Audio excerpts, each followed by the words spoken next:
भाजपा नेत्री स्वाति सिंह की हमारे वरिष्ठ पत्रकार अभय प्रताप सिंह के साथ खास बातचीत। लखनऊ से एक प्रेरणादायक और सकारात्मक खबर सामने आ रही है। जनता 24/7 न्यूज चैनल से हमारे वरिष्ठ पत्रकार अभय प्रताप सिंह के साथ विशेष बातचीत में शामिल रहीं भाजपा नेत्री और SBS ट्रस्ट की अध्यक्ष स्वाति सिंह। नमस्कार, जनता 24/7 न्यूज में आप सबका स्वागत है। इस समय हमारे साथ विशेष बातचीत में मौजूद हैं स्वाति सिंह जी।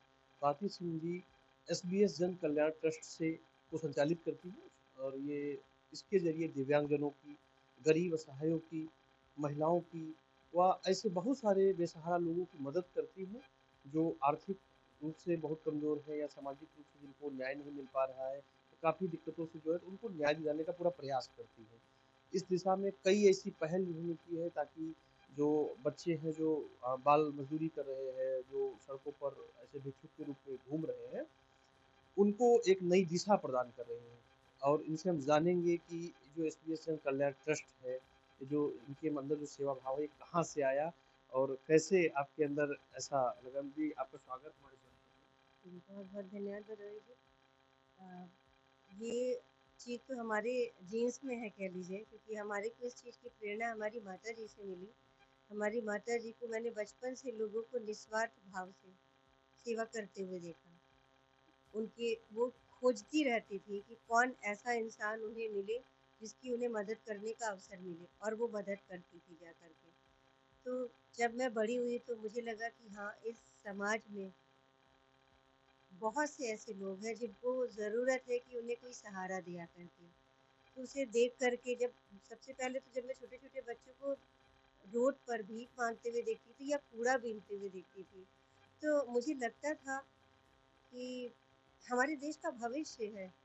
ये बच्चे हमारे देश का भविष्य हैं और ये भविष्य कहाँ जा रहा है?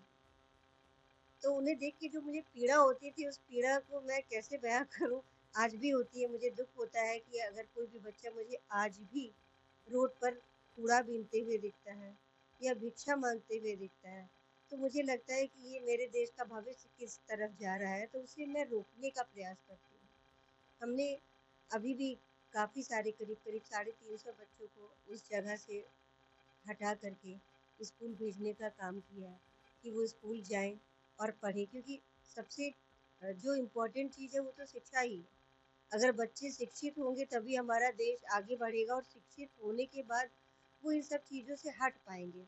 जैसा कि आपने भी बताया जो सड़क पर कूड़ा बीन रहे हैं, जो शिक्षा से वंचित हैं, इसमें सबसे बड़ी मुश्किल क्या आपको लगती है समाज में जो इन लोगों के बीच में आ रही है? जो बच्चे अबोध होते हैं, कम उम्र है और कूड़ा बीन रहे हैं, क्या दिक्कतें हैं? मुझे तो सबसे बड़ी चीज़ आज का अगर आप स्थिति देखिए तो आज हमारे यशस्वी प्रधानमंत्री नरेंद्र मोदी जी और यहाँ उत्तर प्रदेश के मुख्यमंत्री योगी आदित्यनाथ जी की इतनी योजनाएँ हैं कि किसी भी देश के नागरिक को कूड़ा बीनने या भिक्षा माँगने की आवश्यकता नहीं है। लेकिन उनमें ज्ञान की कमी, उन्हें इस चीज़ का पता ना होना कि उन्हें कहाँ से लाभ मिल सकता है। इस वजह से शायद वो इस दिशा की तरफ जा रहे हैं, क्योंकि आज शिक्षा भी फ्री है, आज आपको आवास भी ऑलमोस्ट फ्री है।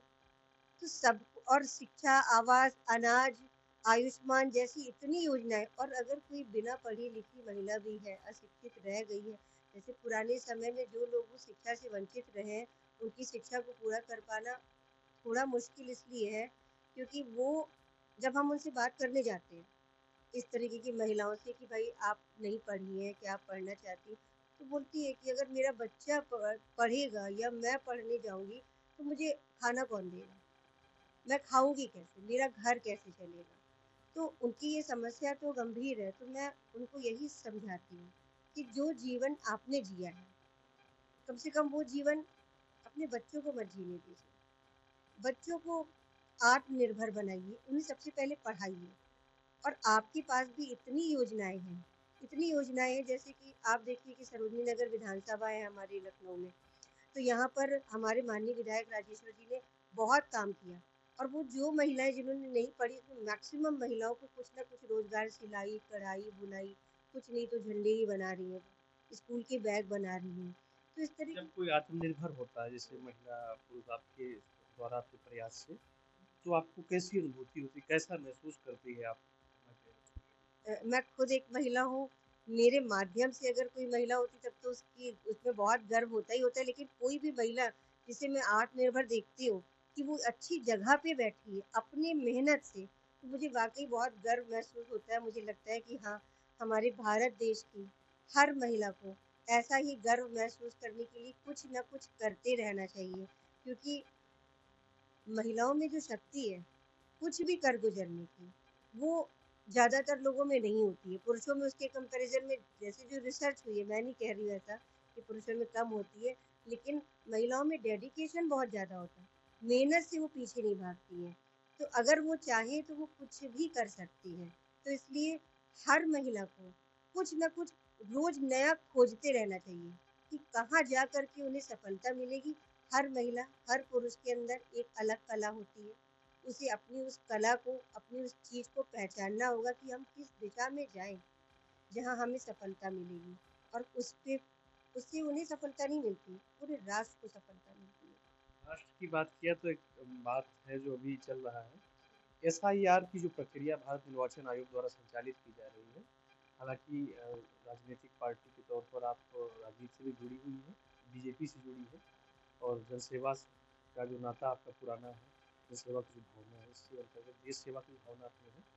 तो हम आपसे जानेंगे एसआईआर के बारे में आपकी क्या प्रतिक्रिया है। जैसे बहुत सारे लोग इसको सही गलत के बीच में उलझा रखते हैं, तो आपकी क्या प्रतिक्रिया, एसआईआर कहाँ तक सही है क्या?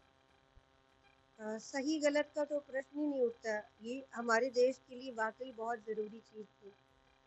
ज़रूरी इसलिए भी थी कि जब हमें ये पता होगा कि हम यहाँ से वोटर हैं और बाराबंकी से भी हैं, राजस्थान से भी हैं, बंगाल से भी हैं, तो एक ही जगह तो आप वोटर हो सकते हैं।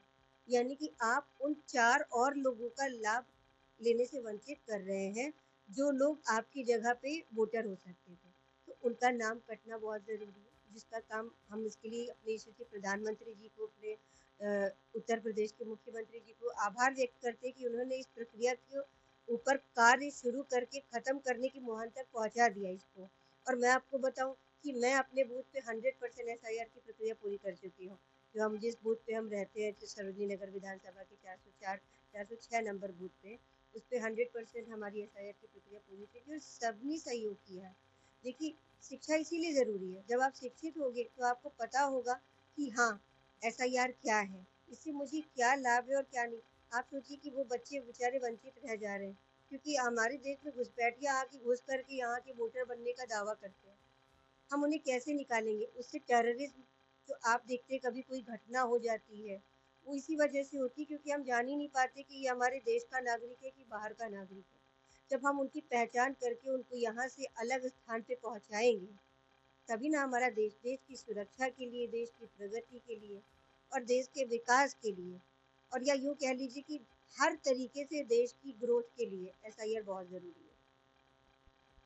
जी, एसआईआर के बारे में और जनसेवा के बारे में हम लोगों से बातचीत हुई, बहुत सारी जानकारी साझा की हमारे चैनल के साथ, और बताया कि एसआईआर प्रक्रिया में सभी लोग सहयोग करें, और जो वोट चोरी है वो फर्जी मतदाता है, इसको रोकने में मदद मिलेगी, और जनसेवा के लिए सब लोग शिक्षित बने, ऐसा संदेश भी दिया है, और हमारे चैनल को शुभकामनाएं भी दी हैं। बने रहिए हमारे चैनल जनता 24/7 न्यूज़ के साथ। अभय प्रताप सिंह, लखनऊ। स्वाति सिंह ने साफ कहा है कि हर बच्चा शिक्षित हो, हर महिला आत्मनिर्भर बने और समाज में सेवा का भाव हो, यही उनका उद्देश्य है। उन्होंने बताया कि वे अब तक लखनऊ और आसपास के क्षेत्रों में महिलाओं और शिक्षा से वंचित बच्चों के लिए कई सराहनीय और जमीनी स्तर पर प्रभावी कार्य कर चुकी हैं। स्वाति सिंह का मानना है कि जब समाज के अंतिम व्यक्ति तक शिक्षा का सम्मान पहुंचेगा, तभी देश सही मायनों में प्रगति करेगा। ऐसी और भी बड़ी तथ्यपरक और जमीनी खबरों के लिए चैनल को सब्सक्राइब करें। मैं ऋचा बनी रहूंगी आपके साथ जनता 24/7 से, सच्चाई के साथ, विश्वास के रास्ते पर।